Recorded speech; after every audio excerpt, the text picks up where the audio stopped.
අගනා සෙන් කතාවක්. වැරැද්ද කෑම. ජපානයේ කඳුකරයේ වනාන්තරය තුළ ඇතුළට වන්නට නිහඬ පරිසරයක පිහිටි සෙන් ආරාමයක් විය. මෙම නිහඬ ආරාමයෙහි ප්‍රධානියා හෙවත් ගුරුවරයා වූයේ මාස්ටර් ෆූකායි නමින් යුත් භික්ෂුවයි. එතුමා යටතේ ධර්මය ඉගෙන ගන්නා සිසු භික්ෂූන් පිරිසක්ද එතුමා සමග ආරාමයෙහි විසුවෝය. මෙම ආරාමයෙහි සිදුවන සෑම කාර්යයක්ම කොතරම් කුඩා වුවත් විශාල වුවත් එය භාවනාවක් මෙන් විය. උදාහරණයකට බිම අතුකා දැමීම, ජලය රැගෙනීම හෝ ආහාර පිළියෙල කිරීම යන සෑම ක්‍රියාවක්ම සිහියෙන් හා භක්තියෙන් යුතුව සිදු කරන ලදී. ෆූකායි හිමිනම ආරාමය මෙහෙයවූයේ වචනයෙන් පමණක් නොව තම ක්‍රියාවෙන් සහ නිතර පැමිණෙමින් සියලු වැඩ කටයුතු සොයා බලමින්ය. එක් දිනක් හිරු බැස යන සැන්දෑවක අහඹු සිදුවීමක් සිදුවිය. එනම් අමුත්තකු අනපේක්ෂිත ලෙස ආරාමයට පැමිණ තිබුණේය. නමුත් සාමාන්‍යයෙන් මෙම ආරාමෙහි යම්කිසි පිළිවෙලකට සියලු වැඩ කටයුතු සිදුවන බැවින් ඔවුන් ඒ වන විට ආහාර පිස නිම කර තිබුණු අතර එම ආහාර ඇති වූයේ එම අවස්ථාවේ ආරාමයේ සිටි පිරිස සඳහා පමණි.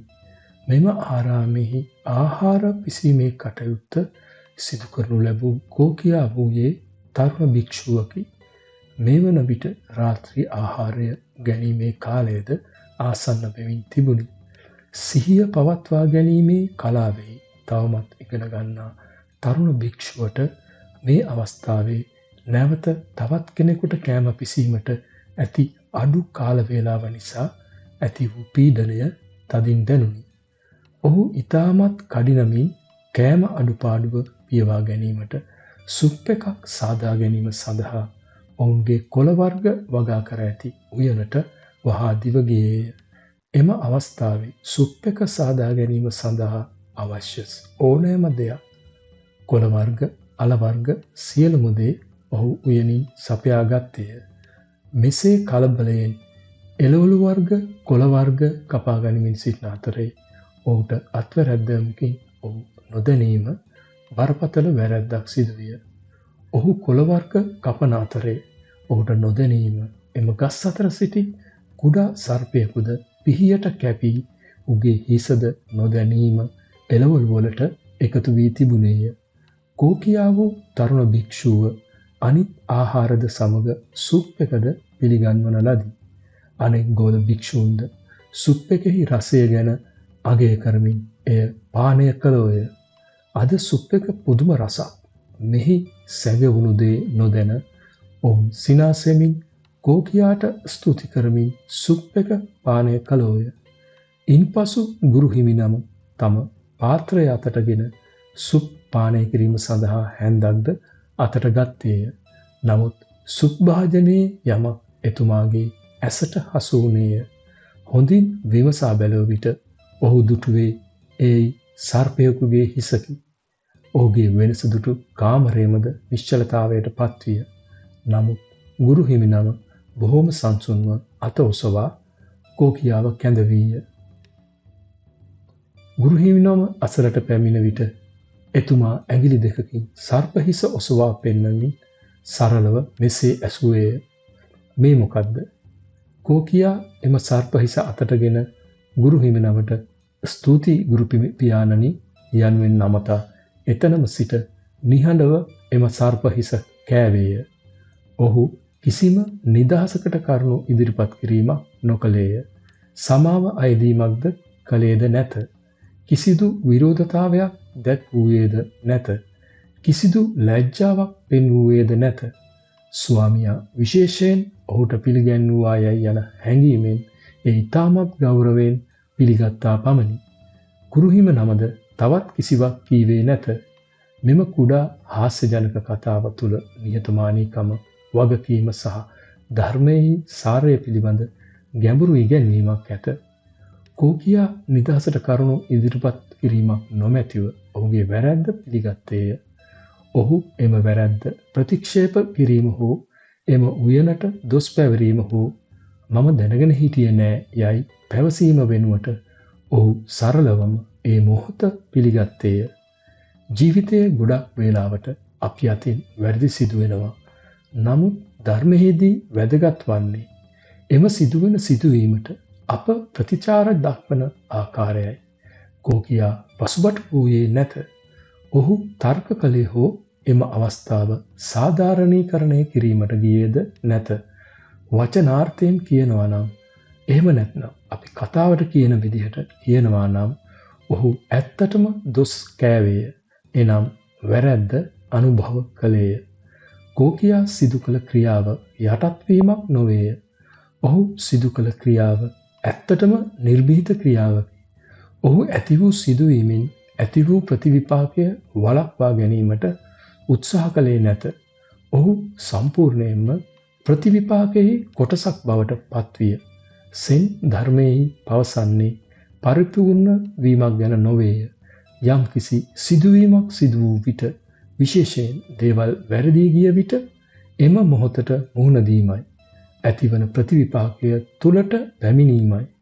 ඊළඟ වතාවේ මම හරියට කරන්නම් යයි කෝකියා පැවසුවේ නැත. සමාව අයද සිටියේද නැත. එම අවස්ථාවට අනුව ක්‍රියා කළේය. එනම් සිදු වූ වැරැද්දෙන් ඇති වූ ප්‍රතිවිපාකය ඔහු පිළිගත්තේය. සෙන් ධර්මයේ තුල බොහෝ විට වචන වලින් පොත්පත් තුල ඇති දැනුමෙන් එහා ගිය ඍජු අත්දැකීම් මත පදනම් වේ. කෝකියා එම අවස්ථාවේ සිදු කළ ක්‍රියාව එනම් සර්පහිස අනුභව කිරීම එම අවස්ථාවේ ජීවමාන දේශනාවක් බවට පත්විය. අනික් ගෝල භික්ෂූන් වහන්සේලාට ගුරු හිමිනමක් විසින් පවත්වන දේශනාවකට වඩා ගැඹුරින් මතක හිටින දේශනාවක් විය. එනම් යමක් සිදු වූ විට පැහැදිලි කරන්න යන්න එපා. පැමිණිලි කරන්න යන්නත් එපා. එය පිළිගෙන ඊළඟට ඒ වෙනුවෙන් කළ යුතු දේ සඳහා ක්‍රියා කරන්න. ඒ වගේම අපිට අපාතින් යම් කිසි වැරැද්දක් සිදු වුවහොත් අපගේ ඇති මාන්නය නිසා අපට ලැජ්ජාවක් ඇතිවේ. සමහර විට අපට එයින් ආරක්ෂා වීම සඳහා යමක් කිරීමට සිටේ. හෝ වැරැද්ද පිළිගැනීමට සිටේ. නමුත් කෝකියාගේ සිතෙහි කිසිදු මාන්නයක් නොතිබූ බැවින් ඔහු ලැජ්ජාවකට පත් නොවීය. ඔහුට කිසිදු දුකක් ඇති නොවීය. ඔහු ඉතාමත් සංසුන්ව ෂණිකව ක්‍රියාවෙන් පිළිතුරු දුනි. කෝකියාට ලැජ්ජාවක් හෝ වර්ධකාරී හැඟීමක් ඇති නොවූයේ ඇයි? මම නරකයයි අපිට සිතෙන සෑම විටම අප තුළ ලැජ්ජාවක් හෝ වර්ධකාරී හැඟීමක් ඇතිවේ. අප අසාර්ථක පුද්ගලයෙකු ලෙස අපට හැඟේ. නමුත් බුදුදහම තුළ උගන්වන්නේ ස්ථාවර ආත්මයක් හෝ පුද්ගලයෙකු නොමැති බවයි. එනම් මොහොත තුළ ඇතිවන ක්‍රියාවන් පමණි. දැනුවත් භාවය පමණි සහ වර්තමාන මොහොත පමණි. මෙය බුදුදහමේ ඉගැන්වෙන ඉතා සියුම් ගැඹුරු කරුණකි. මම ඉතාමත් අදක්ෂ පුද්ගලයෙකු යයි කෝකියා පැවසුවේ නැත. සරලවම එම අවස්ථාවේ එම තත්වය තුළ පැහැදිලිකමෙන් සහ කරුණාවෙන් යුතුව මුහුණ දුන්නේය. මම යන අනන්‍යතාවයක් එම අවස්ථාවේදී ඔහු තුළ ඇති වූයේ නැත. එම අවස්ථාවේදී තිබුණේ වගකීම පමණි. වරද මගේ නොවේ යයි පවසා මම එය කෙසේ හෝ අනුභව කරමි යන සිතුවිල්ල ඔහු තුළ වැඩ කළේය. ජීවිතයේ යම් අනපේක්ෂිත සිදුවීමක් ඇති වූ විට එයට මුහුණ දෙන ආකාරය පිළිබඳව මෙම කුඩා කතාව අපට ඉතා හොඳ පාඩමක් කියා දෙයි.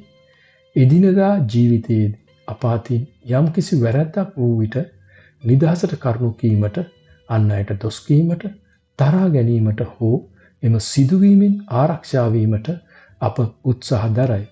නමුත් කෝකියාමෙන් අපි සරලවම සිදු වූ දේ පිළිගත්තේ නම් අප කුමක් කළ යුතුද? එනම් අපි හානියක් කිරීමට අදහස් නොකලත් යම් වැරැද්දක් සිදු වූයේ නම් ඒ නිසා ඇති වූ ප්‍රතිවිපාකයට අපි ආත්මාර්ථකාමීත්වයෙන් තොරව පැමිණ මුහුණ දී ඉදිරියට යා හැකිය. මෙය ඇත්තටම දුර්වලතාවයක් නොවේය. එය දුර්ලභ ශක්තියකි. හොඳයි. මෙම කුඩා කතාවට සවන් දීමෙන් පසු ඔබෙන් කුඩා ප්‍රශ්න ටිකක් අහන්නම්. ඔබෙන් යම්කිසි අවස්ථාවකදී වැරැද්දක් සිදු වී එය හසු වූ විට ඔබ සාමාන්‍යයෙන් ප්‍රතිචාර දක්වන්නේ කෙසේද? ඔබ එම අවස්ථාවේ ඔබවම ආරක්ෂා කර ගන්නවාද? එහෙම නැත්නම් සංසුන්ව එම වැරැද්ද පිළිගන්නවාද? යම් වැරැද්දක් ඔබ අතින් සිදු වූ විට අපි කතාවට කියනවා වගේ එය කනවා වෙනුවට අන් අයට දොස් පවරමින් එම වැරැද්දෙන් ගැලවී සිටීමට උත්සාහ කරන්නේ අපේ ජීවිතයේ මොන වාගේ අවස්ථාවලදීද? ඔබ යම්කිසි අසාර්ථක වූ අවස්ථාවක ඒට ලැජ්ජාවෙන් හෝ ආත්මාර්ථකාමීත්වයෙන් ප්‍රතිචාර දැක්වීම වෙනුවට එම අවස්ථාව ඔබ පිළිගතහොත් කුමක් සිදුවේ යයි ඔබ සිතන්නේද? මෙම කතාවට සවන් දී යම්කිසි අවබෝධයක් ලබාගත් පසු ඔබේ ජීවිතයේ ඊළඟට සිදුවන වැරැද්ද ඔබේ ජීවිතයේ පිබිදීම පටන් ගන්නා පළමු වන මොහොතම විය හැකිද? මෙම කතාවට සවන් දීමේදී ඔබට අමුතු වූ යම් අපහසුතාවයක් ඇතිවීමට ඉඩ ඇත. මොකද සර්පහිසක් කෑම එකකට වැටුණා වගේ හැඟීමක් එද්දී ඒක ටිකක් අපිට අපහසුයිනේ. නමුත් සෙන් දහම තුල ඇති සුන්දරත්වය මෙයයි. එදිනෙදා සිදුවන සාමාන්‍ය දේ තුල සෙන් ධර්මය අපට ජීවිතය ගැන කියා දෙනවා. ඒ තුලින් ආත්මාර්ථකාමීව සැනසීමකින් තොරව අපගේ ආත්මය අවදි කිරීමට අපට කියා දෙනවා.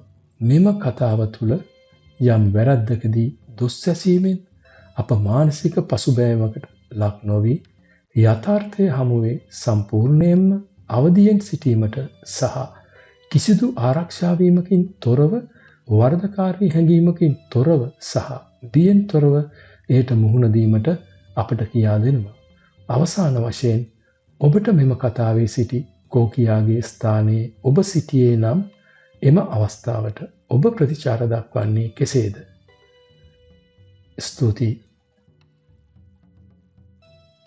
මෙම කතා තුලින් ඔබ යම් ආස්වාදයක් ලබා ගත්තේ නම් සහ ජීවිතයට යමක් එකතු කරගත්තේ නම් ඒ අනුව ඔබ තුල නව අදහස් ඇතනම් මේ සියලු දේවල් අනිත් අය සමග බෙදා ගැනීමටත් කමෙන්ට් තීරුවේ ඔබගේ අදහස් පළ කරන්න. ඉදිරියටත් මෙවැනි හරවත් කතා ඔබ වෙත ඉදිරිපත් කිරීමට අපව දිරිමත් කිරීම සඳහා ඔබගේ සහයෝගය අපට ලබා දෙන්න. අප සමග නිතරම රැඳී සිටින්න. තවත් කතාවක් තුලින් නැවත හමු වෙමු. ස්තුතියි.